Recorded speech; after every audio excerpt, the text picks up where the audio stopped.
नमस्कार, मैं चंदन कुमार अपने सभी दर्शकों का स्वागत करता हूं। आज के वीडियो में बात होगी प्रोनाउन की। तो प्रोनाउंस को समझना बहुत ही ज़रूरी है। अक्सर मैं देखता हूं कि उनको प्रोनाउन की समझ नहीं होती है। प्रोनाउन की समझ नहीं होती। एक ही प्रोनाउन के जैसे पॉजेसिव एडजेक्टिव होते हैं, पॉजेसिव प्रोनाउन होता है, ऑब्जेक्टिव केस होता है, रिफ्लेक्सिव प्रोनाउन होता है, एम्फेटिक प्रोनाउन होता है। नॉमिनेटिव केस तो उनको समझ में आता है, लेकिन पॉजेसिव केस, पॉजेसिव प्रोनाउन या पॉजेसिव एडजेक्टिव, ऑब्जेक्टिव केस और रिफ्लेक्सिव प्रोनाउन, ये सब समझने में उनको दिक्कत होती है। तो मैंने सोचा क्यों ना उसके बारे में अलग से वीडियो बनाई जाए और हर प्रोनाउन के बारे में एक अलग अलग वीडियो बनेगी। तो आज मैं थर्ड पर्सन के प्रोनाउंस की बात करूँगा। प्रोनाउंस की बात करने से पहले हम समझ लेते हैं कि पर्सन क्या होता है और सिंगुलर नंबर, प्लूरल नंबर क्या होता है। फर्स्ट पर्सन वो होता है जो बोलता है, यानी स्पीकर जो है वो हुआ फर्स्ट पर्सन, बोलने वाला फर्स्ट पर्सन। जो ऑडियंस है वो हुआ सेकेंड पर्सन। स्पीकर को हम कह देंगे फर्स्ट पर्सन, ऑडियंस जो हुआ वो हो गया सेकेंड पर्सन, और जिसके बारे में बात हो रही है उसे हम कहते हैं थर्ड पर्सन। वो थर्ड पर्सन चाहे मुद्दा होती है। अब बात कर लेते हैं सिंगुलर नंबर और प्लूरल नंबर की। सिंगुलर नंबर उसे कहते हैं जिसकी गिनती में संख्या एक हो, यानी एक संख्या वाले किसी भी नाउन को हम सिंगुलर नंबर में काउंट करते हैं, और एक से ज़्यादा की संख्या को हम प्लूरल नंबर में काउंट करते हैं। अब थोड़ी सी बात कर लेते हैं संस्कृत की। संस्कृत में क्या होता है, हम पढ़ते हैं उत्तम पुरुष, मध्यम पुरुष, प्रथम पुरुष। जो उत्तम पुरुष होता है संस्कृत में वही यहाँ पर थर्ड पर्सन होता है, और जो मध्यम पुरुष होता है वही होता है सेकेंड पर्सन, और जो प्रथम पुरुष होता है वो होता है फर्स्ट पर्सन। तो मैं उत्तम पुरुष से ही बात शुरू करूँगा, क्योंकि मेरे लिए थर्ड पर्सन ही ज़्यादा इम्पोर्टेंट है, क्योंकि ये वीडियो मैं बना ही रहा हूँ ग्रामर के लिए। मैं वीडियो बना रहा हूँ आपके लिए, आप हुए सेकेंड पर्सन, मैं हुआ फर्स्ट पर्सन, और थर्ड पर्सन हो गई ग्रामर जिसकी बात हो रही है। तो इसी के लिए मैं थर्ड पर्सन से शुरुआत करता हूँ। इंग्लिश में चूँकि order wise first person, second person, third person, third तीसरे नंबर पर आता है, इसलिए थर्ड को नीचे रखा हुआ है, सेकेंड को बीच में, फर्स्ट को सबसे पहले। तो आज बात करेंगे थर्ड पर्सन के प्रोनाउन की। थर्ड पर्सन के प्रोनाउन में, थर्ड पर्सन के सिंगुलर नंबर में ही, सी, इट, राम, दिस, दैट, मतलब जिस किसी नाउन की बात हो और उस नाउन की संख्या एक हो तो उस pronoun third person singular number का प्रोनाउन होगा। सी टीचेज, इसका पैटर्न हो गया सब्जेक्ट प्लस वर्ब। सब्जेक्ट हो गया क्या, सी, और टीचेज हो गया वर्ब। यहाँ पर V5 है। ये सिंपल प्रेजेंट टेंस का सेंटेंस है। जब टेंस की बात होगी तो डिटेल में बात करेंगे। तो यहाँ पर हम ये समझ लेते हैं कि सिंपल प्रेजेंट टेंस के असर्टिव सेंटेंस में हेल्पिंग वर्ब और मेन वर्ब एक साथ नहीं आते हैं। मैंने असर्टिव सेंटेंस कहा, इसे ही डिक्लेरेटिव सेंटेंस भी कहते हैं।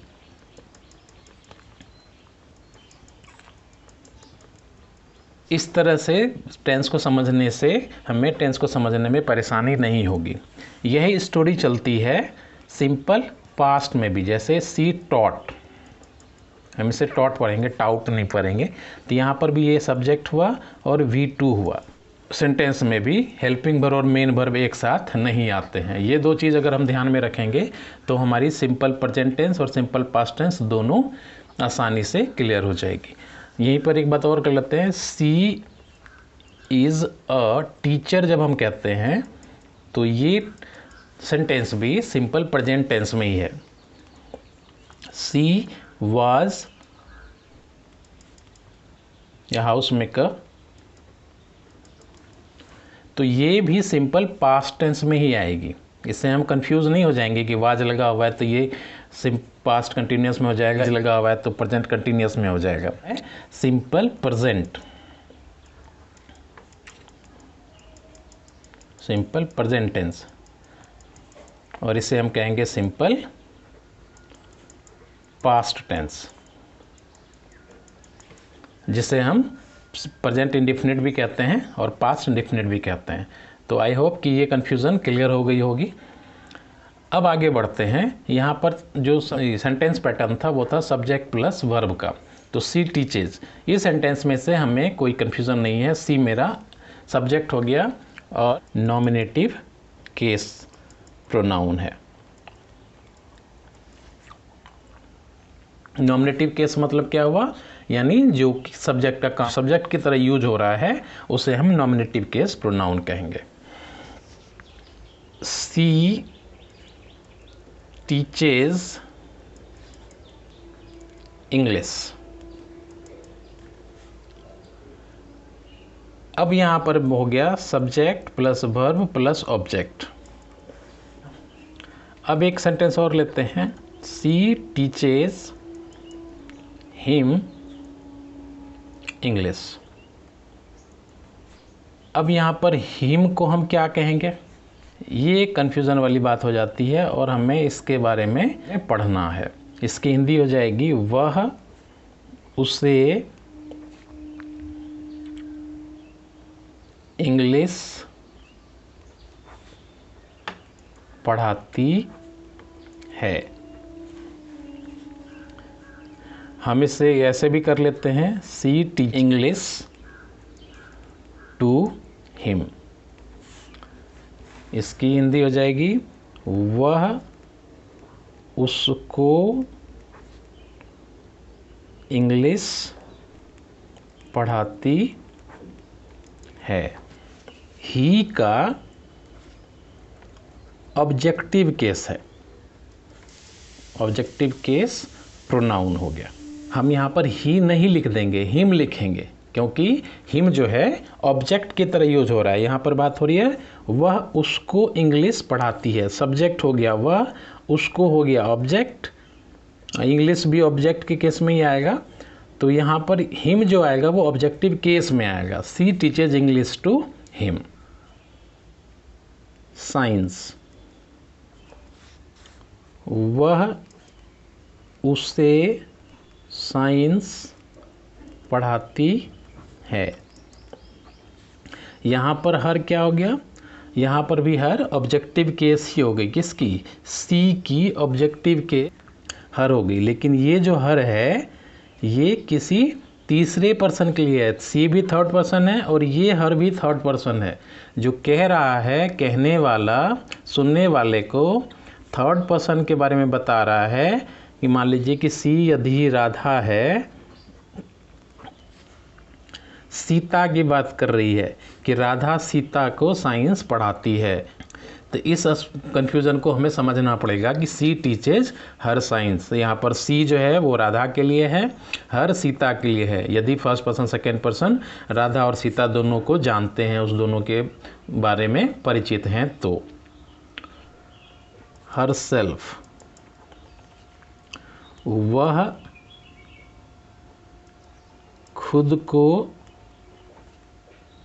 चोट पहुंचाती है। अब यहाँ पर हर सेल्फ जो है क्या हो जाएगा, इस सेंटेंस में हर सेल्फ रिफ्लेक्सिव प्रोनाउन हो जाएगा। रिफ्लेक्सिव प्रोनाउन किसे कहते हैं, जब सब्जेक्ट और ऑब्जेक्ट दोनों एक ही पर्सन को रेफर करे तो उसे हम रिफ्लेक्सिव प्रोनाउन कहेंगे। इसी सेंटेंस में से थोड़ा सा चेंज कर लेते हैं। सी हर सेल्फ डिड इट,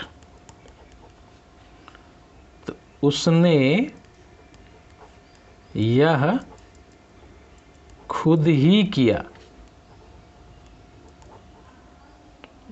या कर लिया।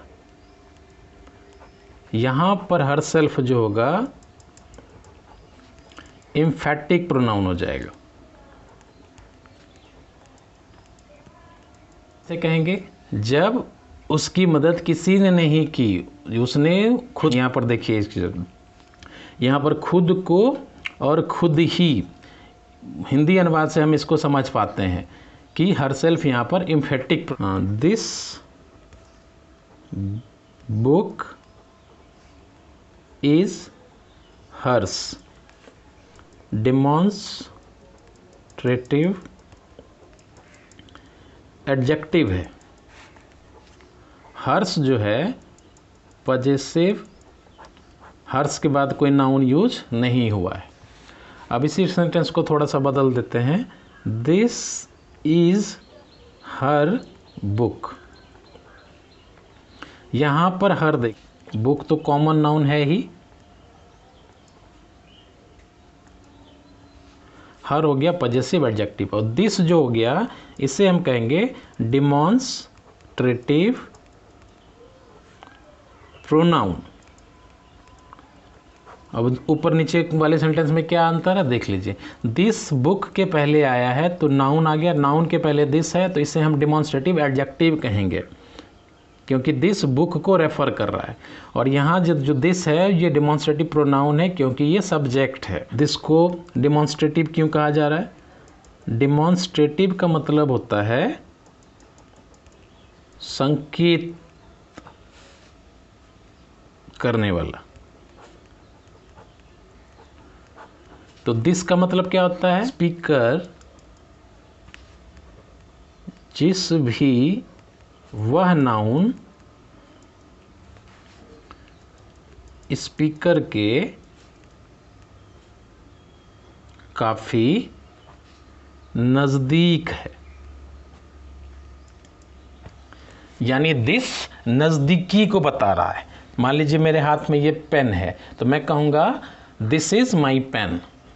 यदि मैं पेन को रख दूंगा तो इसे कहूंगा that is my pen. This का प्लुरल हो जाएगा दीज और दैट का प्लुरल हो जाएगा दोज। दीज की ये सब, दोज का हो जाएगा वे सब। इस सी का देखिए रूप देख लेते हैं। Nominative case, possessive adjective, possessive pronoun, she her, hers का हर, हर सेल्फ। तो कंफ्यूजन होती है इस हर और इस हर को लेकर कि कहाँ पर हर पॉजिटिव एडजेक्टिव है और कहाँ पर हर ऑब्जेक्टिव केस है। टीचेस, तो यहाँ पर हर को हम, यहाँ पर हर ऑब्जेक्टिव है, इस बात को ध्यान में रखना है। टीचेस तो V5 है ही, सी मेरा सब्जेक्ट है। अगली वीडियो में फिर मिलते हैं। जय हिंद, जय बिहार, नमस्कार।